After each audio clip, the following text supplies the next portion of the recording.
Хямралыг зөөлөх зарим боломжит хувилбарын тухай ярих гэсэн юм а. Би их шүүмж хэлэхээсээ илүү нэг ийм болцоо өгнө гэдэг талаас нь ярих гээд байгаа. Энийг хага ичх уу. За тэгээ. За одоо миний нүүр харагдаж байна уу? Тэгэхээр энэ 2 сарын өмнө болсон сонгуулиар Монгол Ардын нам ялт байгуулад Монгол хууль тогтоох институтад олон асуудал авлаа. 2008 16 онуудад Монгол Ардын 6 4 12 онууд арчсан нам сонгуульд ярьж байсан. Өөрөөр хэлэх юм бол монголчууд 4 жил тутамд голлох 2 улс төрийн хүчинд ээлжлэн санал өгсөөр ирлээ. Энэ бол гаж үзэгдэл биш ээ. Харин Монгол төрийн институтчил төлөвшөөгүй учраас бүхэл бодлого, чиглэл, төсөл, арга хэмжээ оронгороо 180 градус өөрчлөгдөх нь өөрөөс хамаарл юм аа. Төрийн чиглэсэн нэгдсэн бодлого, төрийн бодлогын залгамж чанар байдгүй, сонгогдсон улс төрч байдгүй нөрөө сонгогдсон улс төрчдөд юу ч самрах эрх олгодог тогтолцоотой холбоотой. Төлөвшсөн төрийн тогтвортой аппарат дээр тогтдог болохоос 4 жил тутам солигддог зочин улс төрчдийн сэтгэлийн хөрөл тогтдоггүй учиртай юм аа. Сонгуулийн дүн гарсны маргаашаас бүхэл аж ахуйн хуваарийн бизнес эрхлэгчдээс ахуулаад гадаадын хөрөнгө оруулагчид хүртэл шинэ засгийн газар ямар бодлого зарлаж ямар арга хэмжээ авахыг хүлээсээр бүтэн сар болоход харин эрх баригчид томилгоо хийсээр лагс уучглаа. Нийгэм тэр чигээрээ хүлээлтэнд байсан. Үүний засгийн газар дампуурснаа зарлаж Төв банк улсын нөөцгүй тэр байтугай хас баланстайгаа төгөр мэдгдснээр зах зээлийг дөргиж нийгэмд гүн зочрол үүсгэлээ. Авлагтай итгэл өөртөө дефолт гэж зарлах нэг өөр, өөрийгөө зарлах нь бас өөр байдаг юм аа. Өөртөө өөрийгөө дефолт гэж хүлээн зөвшөөрснөөр шаталсан нуралтуулж авлагтай болгон Монголыг дефолт гэж зарладаг. MMC компаниг авлагтнууд нь дефолт гэж зарласан боловч уг компани үүнийг үл зөвшөөрч нэмэлт зээл болон бусад гарцыг хайсаар явна. Монгол банк өөрийгөө хасах нөөцтэй хэмээн эдийн засгийн хэллэгээр хачирхалтай мэдээлэл хийснээр Монгол төгрөгт маш хүчтэй цохилт өглөө. Арчсан нам сүүлийн 4 жилд буруу бодлого явуулсан байж болох ч тэднийг дарахын тулд улсаа хорлож болохгүй. Үлгэрлвээс гэрт дүүрсэн жомыг устгах нь зөвч үүний тулд амьдрдаг байшингаа шатааж болохгүй. Засгийн газраас татвар нэмэх, татварын тогтолцоог өсөн нэмэгдэх шатлал шилжүүлэх, цалин бууруулах зэрэг арга хэмжээ авахар зарласан тэртээ тэргүй биелэх боломжгүй нөгөө төгөөр нийгмийн уур амьсгалыг өдөн хатгсан далд эдийн засгийг хөөгчүүлсэн арга хэмжээ болно. Амиа хорлсон, галаар наацсан ийм цочмог арга хэмжээнд нийгмийн тогтворгүй байдалд үүсгэж болох аюултай юм аа.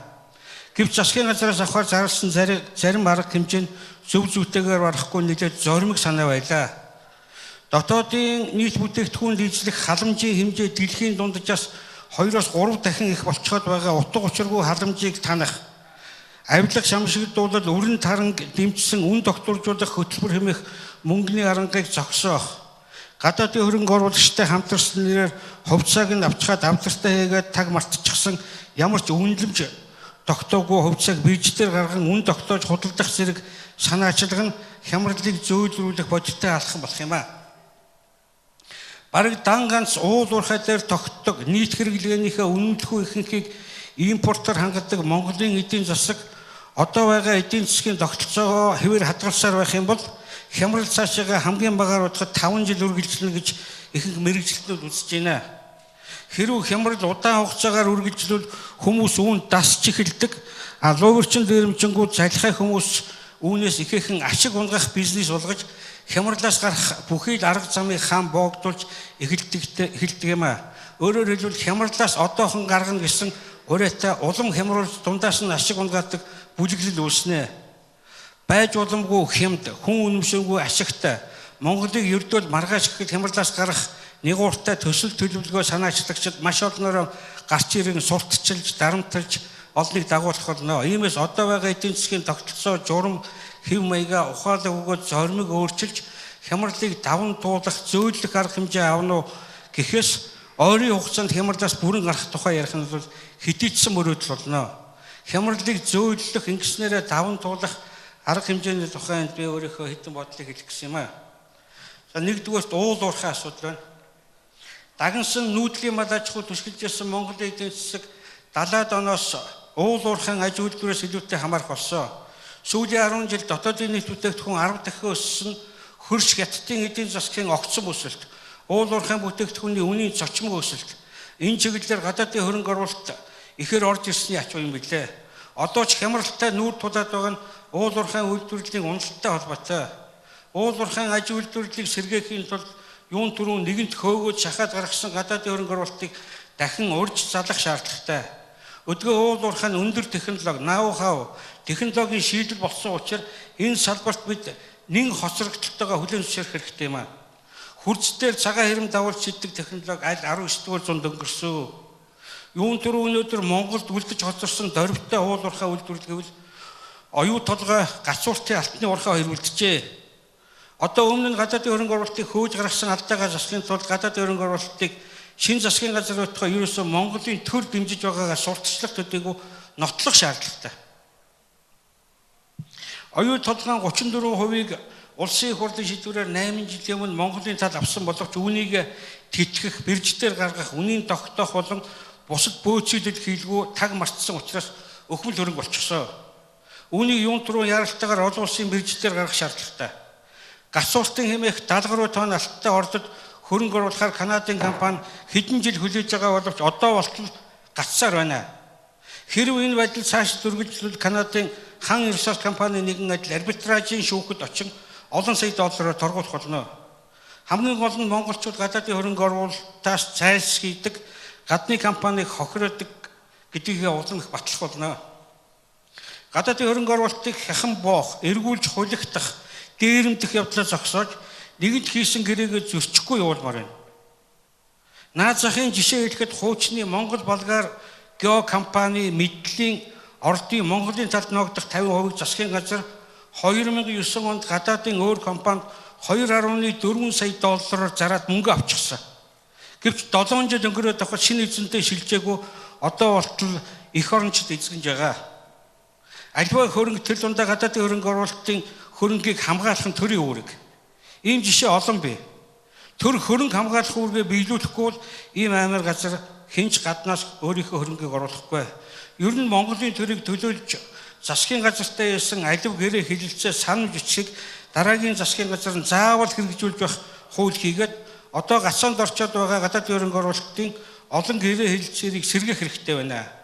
Ингэж үж гадаадын хөрөнгө оруулалтыг хүндэтгэх болон гэрээ хилэлцээр хийсэн бол Монголын тал үүргээ биелүүлдэг болж байгаа гэдгийг алхам-алхмаараа нотлох хэрэгтэй. Өнөөдөр манай дэлхий дайны өмнөх төлөв байдалд оржээ. Ийм тогтворгүй байдалд улс болгон баялгаа алт болгон нөөцлөх хандлагатай байдаг. Чингүл алтны үн өснө. Монгол улс жилд хичнээн хэмжээний алт олзуурладаг нь бол мэдэгдэхгүй байна. Алтны 68% татвар бий болохоос өмнө бараг 20 тонн алт олзуурлаж байсан. Гинти ашигын татварын дараа алт олзуурлалт болон борлуулалт нь далд бизнес болж хууль бус үйлдвэрлэлийн гарт орсон. Энэ нь олон хүний амь нас, эрх чөлөө, цус нулимсаар бүтэн нэгэнт хэлбэрсэн учраас төрөөс ямар ч хөнгөлт амлаад амар ил гарахгүй. Олзуурлаж буй алт төв банкар дамждаг урсгалыг сэргээвэл энэ нь валютын томоохон их үүсвэр болох нэг урт юм аа. Зарим мэдээгээр одоо 30 орчим тонн алт үйлдвэрлэж өгч магадгүй. Цагдаа болон тагнуулын байгууллагын оролцоотойгоор эдгээр хууль усаар гадагшаага гарч буй алтны урсгалыг зогсоох арга хэмжээ аваад төв банкар дамжуулдаг урсгалыг дахин амжуулмаар байна. Ингэснээр нинжа гэж нэрлэдэг байгаа хууль ус үйлдвэрлэлийг зогсоож гэмт хэргийн томоохон үүр улсан тогтолцоог нураан нийт эдийн засагт хууль ёсны томоохон салбарыг нээх юм аа. Гэхдээ энэ нь алт олзуурлалтыг баримтлаад хориод хураагатай гэсэн үг шээ. Далдын ил болго гэсэн санаа юм шүү. За геологийн хайгуул бол аль ч улс орны далд баялагийг нээж зах зээлд гарах болцоог нэмэгдүүлдэг. Чухам үүний хүчээр зээлжих баталгаа нэмэгдэж улс орны зах зээлийн үнэлэмж сайжирдаг.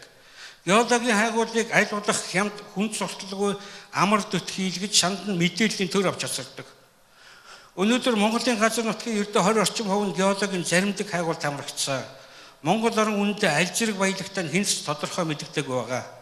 Энэ болгон ил болох тусам улс орны хөгжлийн ирээдүйд тодорхой харагддаг. Ашиглалтын гэрээ хэн хэрхэн яаж ашиглах нь бол дараагийн асуудал. Тэгвэл яах юм бэлээ гэж ихчвэл ингэж магадгүй гэсэн нэг Монгол хардлагаасаа салаад энэ дэлхийд ямар жишг вэ тэрийг л дагах учиртай. Геологийн хайгуулаа хориглон хаадаг тийм улс орн өнөөгийн дэлхийд илбэггүй бах уу? Францын төрийн өмчит компани Ариава Монголд ураны хайгуулыгээд 20 жил болж байна. Гадаадаа санхүүжилттэй Монгол эх орончид 20 жил тэднийг зовоож байна. Монголын төр хууль ёсны гэрээ хэлэлцээр хийж оруулж ирсэн мөртөө тэдний хөрөнгийг хамгаалах байтугай нийлж дээрэмдэж hulигдсаар байна. Тэд нар арбитрийн шүүгүүд хандах юм бол тэр умаараа доргуулд орно. Хөрөнгө хамгаалах үүргээ биелүүлж чадахгүй, мэрэгсэн эрэгчтэй хуулийн хүрээнд захиж чадахгүй юм бол ийм эрсдэлтэй хэлэлцээр эхнээсээ хинтээ хийх хэрэггүй. Сүүлд нь торгуулийн өрөнд л орохын нэмэр болно. Уг нь Монголд байгаа боломжит ашигт малтамлаас сүүлийн үед үнд ороод байгаа нь ганцхан уран. Ганц жилийн дотор үн нь 30% өсөж байна. За хоёрдугаарт нь хувьчлалын тухай ярих юм аа. 96-аас 2000 онд Монголд хувьчлал өргөн талааштай болсон. Үүний үчин дотоодын нийт бүтээгдэхүүний бараг 80%-ыг хувийн сектор бүрдүүлэх болсон. 2004 оноос уул уурхай их бүүн болж төр гинц сатгалдаж баяжсаасаа болоод төрийн өмчт дахин дотоодын нийт бүтээгдэхүүнд эзлэх хувь огцом нэмсэн боловч эдийн засгийн өгөөж нь улам багассан. Улсын үйлдвэрлэлийн дөнгөж 20% нь ашигтай ажиллаж байна гэж 13 онд ерөнхий сайд мэдгэжсэн. Ядахна ашиггүй ажиллаж байгаа тэр 80% өмнө дуудаж зарах хэрэгтэй байна. Энэ хямралын үед юун зарцуулахаа мэдэхгүй түгжигдсэн мөнгийг эргэлтэнд оруулахаас эхлээд үйлдвэрлэх тусмаа төсвөөс мөнгө илж байдаг олон объектоос төр салах төдийгүй хувьд очиод ашигтай ажиллахаараа татвар төлөгчдийнхөө тоог нэмнэ. За хамгийн эерэг үзүүлэлт нь хүн өөрийнхөө юмыг хулгайлдаггүй гэдэг энгийн логикт орсноо. Юун түрүүн МЯТ цахилгаан станцууд улсын мэдлэлд байгаа уул уурхайн ордууд хамарна. МЯТ нь зах зээлд монопол эрх тогтоож бусад өндих гэсэн хувийн шинэ компаниудад өхлийн цохилт өгч байдаг өндөр үн өртгөн хамгаалсан үүндээ гадаадын ганц компанитай хуулдаг гэмтэргийн шинжтэй ийм үүр болчихжээ. Энэ сүлжээ олон жил ам бөхтөө оршиж байгаа учраас наад зах нь Монгол жуулчлал хөгжих болцоог хаасаар ирлээ. Цахилгаан дулааны үнийг чөлөөлөхгүй өдий хүрснээр энэ салбар байнгын алдагдал эндэгдэлд өртөн өөрийгөө хөгжүүлэх болцоогүй явсаар ирлээ. Станцаа харамлаад байвал менежментийн хөгжил хийгээд түгээлтээ бүрэн хөгжилчүүл ядахна тогоо хулгайд алдах нь эрс багсан шүү дээ. Улс чадахгүй байж уурхай чинь болох хэрэггүй нүү. Татвар орёртойгоо аваад явбал Монголын төр өөрөө нинжа болчихсон энэ байдлаас өтөг төргийн салмаар байна.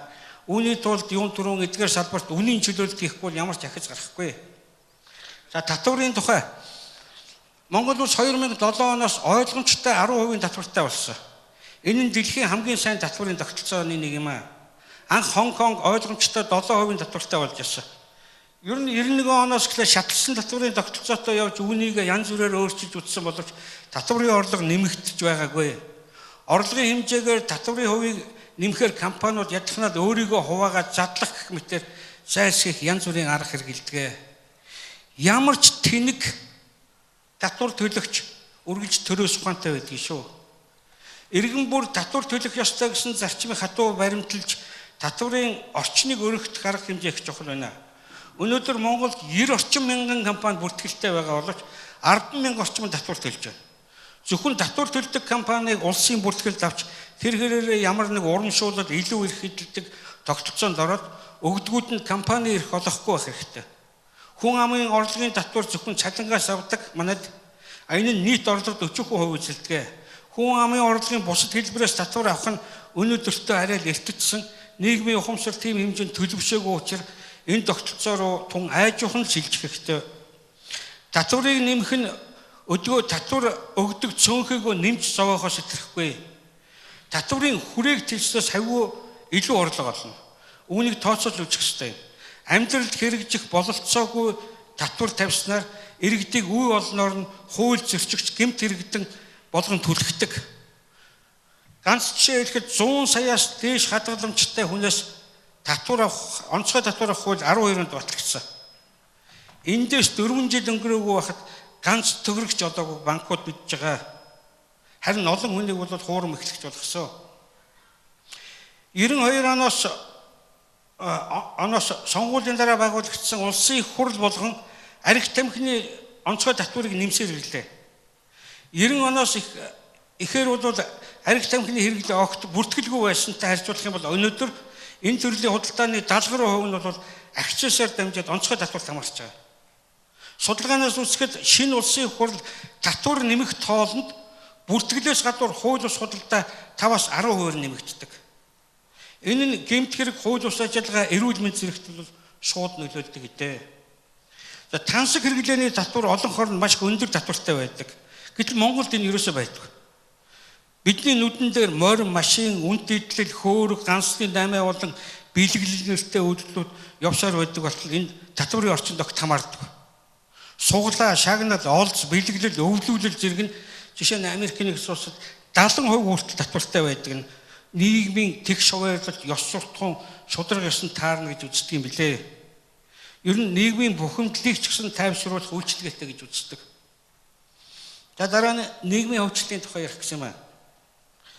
Монгол улсын төсөвийн 3/1 нь эрүүл мэнд, боловсрол, соёл зарцуулагддаг.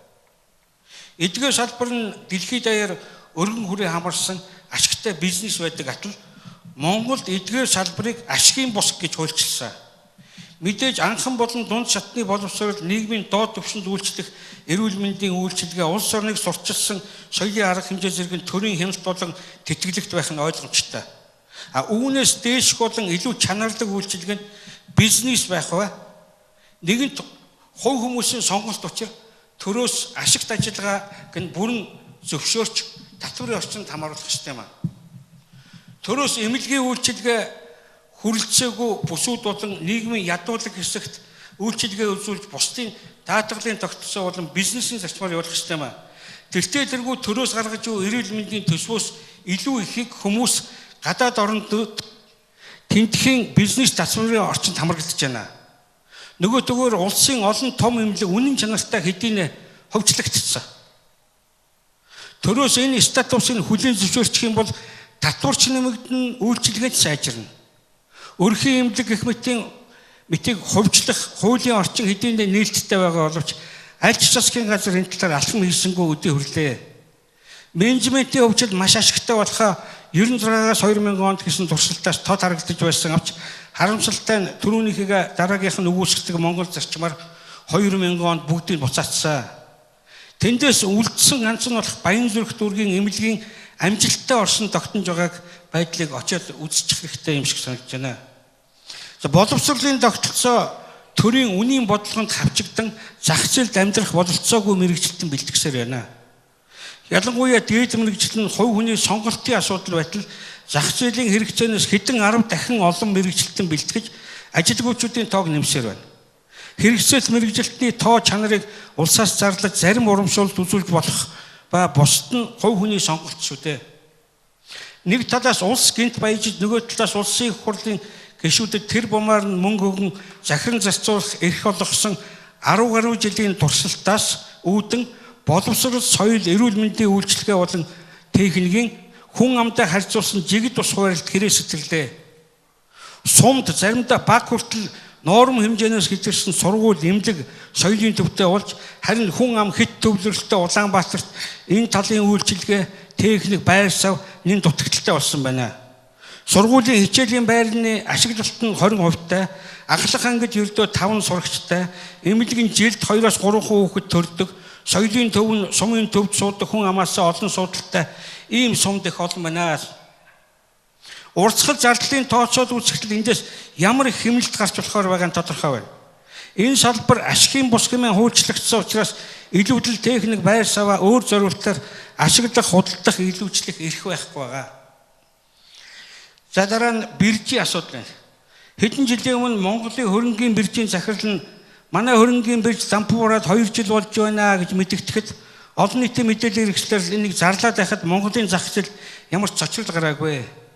Монгол улс өнөөдөр дэлхийн нийтийн эдийн засгийн нэг хэсэг юм бол дэлхийн эдийн засгаас хамаардаг юм бол нийт эдийн засаг нь ялангуяа хөрөнгийн биржээс хамаарч амьсгалж явах ёстой. Хөрөнгийн бирж байгуулагдаад 25 жил болоход үндсэн хөрөнгийнх нь талаас илүү хувь нь захирлынх нь оруулж худалдсан хонь өхөр байжсэн шүү дээ. 10,000 хүнд ногдох эдийн засгийн дипломтны үзүүлэлтээр дэлхийд тасархай нэгд ордог орно. Хөрөнгийн биржийг яаралтай хувьчилд ажилд оруулбал Монголын дотор байгаа асар их хөрөнгө эргэлтэнд орно. Хөрөнгүүд үнэлэгдэж эхэлнэ. Үүнээс гадна хувийнхан өөрсдийн хөрөнгийн биржээ байгуулах хууль эрхийн бололцоог нээж хооронд нь өсөлтөө үүсгүүл бирж хөгжинэ. Оюут толгойн хувьцааг худалдан авах, дамлах, зарж борлуулах хүсэлтэн олон бий. Тэднэрт бололцоог нээж өгөх хэрэгтэй байна. За дараагийн асуудал халамжийн асуудал байна. Монголын халамжийн тогтолцоо дотоодын нийт бүтээгдэхүүнтэйгээ харьцуулахад дэлхийн дунджаас 2-оос 3 дахин их байна. 2010 оны хүн ам орон сууцны нэгдсэн тооллогын задаргаа шинжилгээнээс үзэхэд насанд хүрсэн 200,000 иргэн хөдөлмөр эрхлэх сонирхолгүй харагдсан. Удаа дараа болсон олон сонгуулийн үеэр хуурамч халамжийн бүхэл бүтэн сүлжээ үүсжээ. Зарим аймагт хөдөлмөрийн насны иргэдийн маш олон хувь нь сонгуулийн үеэр эрүүл мэндийн группт хамрагдаад авсан баримтууд зөндөө байна. 2010 оны хүн амын орон сууцны тооллогоор Монголын нийгэмд амьдарч байгаа иргэдийн тухай маш чухал дэлгэрэнгүй мэдээллийн сан үүссэн. Энэ нь магадгүй сүүлийн 25 жилээс хамгийн үнцэнтэй реформын нэг болсон юм а. Энэ бүртгэл тулгуурлан халамжинд хамаарах ёстой иргэдийг тодорхойлж болно. Олон тохиолдолд халамж жинхэнэ эзэнтэй хүрэхгүй байгаа шүү дээ. Гэтэл жишээ нь гадаадад амьдарч байгаа 100 гаруй мянган иргэд халамжийн янз бүрийн хөтөлбөрт хамарч байгааг зогсоох хэрэгтэй. Дээд мэргэжил бол төрийн хариуцлага гэхээс хувь хүний сонголт. Зах зээл дутагдж байгаа мэргэжлэр сурч авиас чадварыг дэмжүүл зохих нь мэдэгдсэн тэр хэсэг нь зарим нэг дэмжлэг төрөөс авах хэрэгтэй. Ерөөсөө улсын хурлын гишүүдийн зүгээс ямар нэг халамжийн тухай шинээр хууль өргөн барихыг хориглох хууль гарах хэрэгтэй байна. Тэдний нэр төрийн уралдаанд улсын сөхөрч юм шүү дээ. За дараа нь дотоодын үйлдвэрлэлийн тухай ярих гэсэн. Дотоодын үйлдвэрлэлийг дэмжих хөгжүүлэх тухай олон жил ярьж асар их хөрөнгө үрсэн боловч өдий хүртэл нүдэнд өртөж гарт баригдахаар үр дүн гарсангүй. Дэмжих нэрээр асар их хөрөнгийг хий дэмий үрж улмаар энэ нь авилга хээл ахуул ил далд хуйлдаан шамшигдууллыг үйл урхай боллоо. Нэг залуу зурагтаар ингэж ярьсан шүү. Би подволдо гутлын цех байгуулад гэр бүлийн хүрээндээ захиалгаар гутлыг борлуулаад зөв зүгээр амьдарч байсан. Гэтэл гэнт төрөөс дотоодын үйлдвэрлэлийг дэмжиж байна. Гутлын үйлдвэр байгуулгээд 800 сая төгрөгийн хөнгөлөлтөө зөөлгсөн. Тэрүүгээр нь би тоног төхөөрөмж аваад гутлын үйлдвэрлэлд эхэлсэн боловч хуучин зарж байснаас илүү борлуулж чадсангүй. Зээлээс би хувьдаа ганц төгрөгч ашиглаагүй. Баахан тоног төхөөрөмжтэй өртөө хүн болчлоо. Би тэр зээлийг чи мөнгөөр нэргүүлж төлж чадахгүй. Тоног төхөөрөмжөд улс эргүүлж авна үстэй гэж зурагтаар ярьсан. Энэ бол маш цөөн тохиолддог шудраг хохирогч. Дотоодын үйлдвэрлэл дэмжих янз бүрийн хөтөлбөрийн мөнгийг ихэнхдээ залтнууд авч өөр зүйлд хэрэгэлдэг юм аа. Эх орноо гурил будаагаар өөрснөө хангуул социализмын ялалт болно гэсэн 50-60-аад оны лоозон тийм сэтгэхүй ам бөхтөө орсоор маш том өргүү зардлын үүр болж байна. Энэ лоозон хэрэгжүүлэхийн тулд улс асар их хөрөнгө сүйтгэснийг эргээд тооцох калкуляторын оронд багтахгүй. Хэрв тэгээгүй бол Монголд газар тариалан ихт хөгжиж экспортод үн хүрэх олон төрлийн ургамал тариалах байсан. Ийм нөөц бололцоо Монголд хангалттай вэ. Шар буурцгнаас эхлээд өөр олон төрлийн тариалан өндөр үнээр авахд бэлэн асар том өлсгөлн зах зээл Монголтой хиллээд байж байна.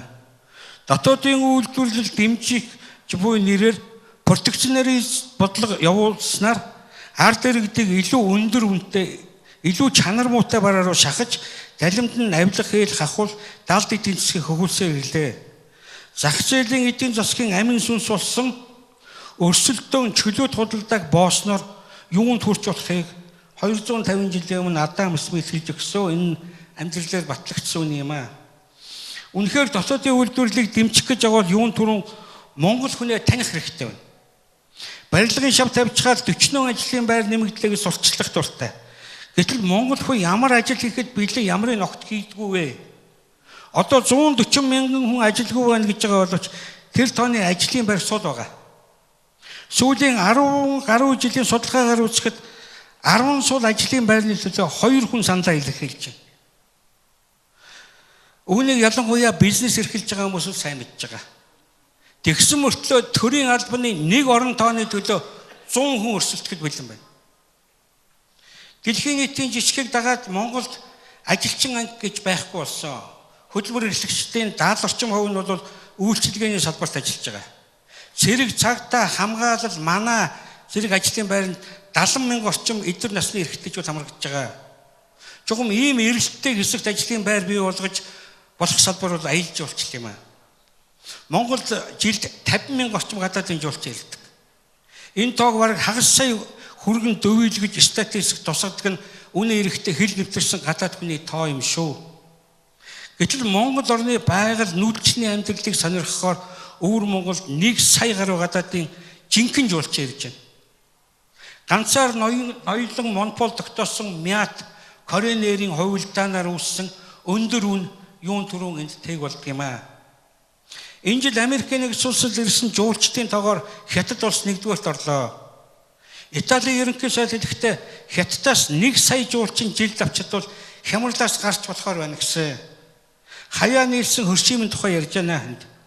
Дорнодын халах гол сумын цаахан байдаг Хянган аймгийн халуун аршин 2000 онд хэдэн мянган жуулчин авдаг байсан бол одоо энэ тоо саяар яригдж байна. Аршаанд ирсэн дотоодын жуулчид нь нутгийн хилээ үзэх болвол хэл нэвтэрч сонирхох хүсэлтэй байдаг. Хятадын талаас Монголын хэл хүртэл тулгаал дид үтсээ барьчихсан боловч Монголын хүн суртал эх орончдын шаардлагаас болоод 10 гаруй жил хариугаа хүлээж байна. Жуулчил хөгжүүлэх бололцоотой ийм өөр олон бомбт бий.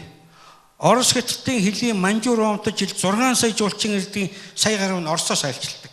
Манай бүхэл одоо ураны хайгуул байгуулыг бол гаднаас санхүүжилж зогсоосон 5 толгой одоо болтол орохгүй байгаа явдал бол шууд гадны ил далд нөлөө байсан.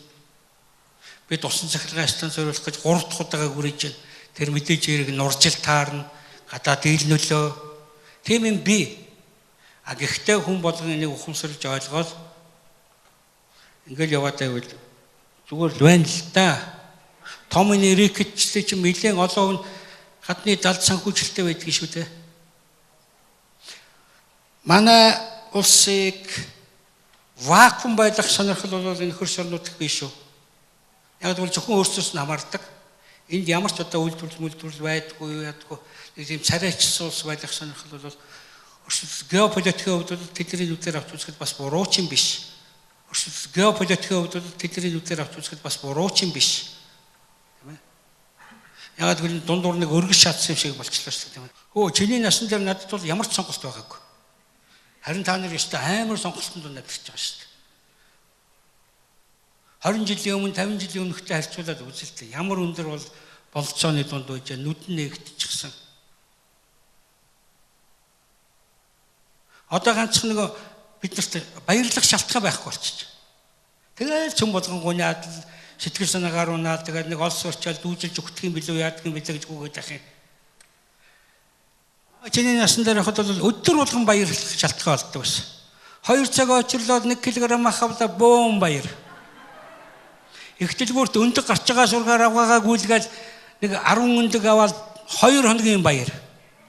За нэг ганц өрөө байртай болчих юм бол насны баяр. Тэгээд сургуульд орчих юм бол за одоо ерөөсөө тэгээд баярлсан даваад өстой бахардаж өгөхтэй шахдаг тийм л байсан. Сонголт бидэнд байгаагүй. А та нарт бол бүх болцсон шүү дээ. Шоронгийн хадаас болохоос ахуулаад улсын ерөнхийлөгч болох бүх болцоо та нарт байгаа шүү дээ. А тэгээ улсын ерөнхийлөгч бодъё гэж бодсон болгодгоо тэгэнгүүтэл сэтгэл санаагаар унаад л архинд ороод л шүлэг үчээл ёо.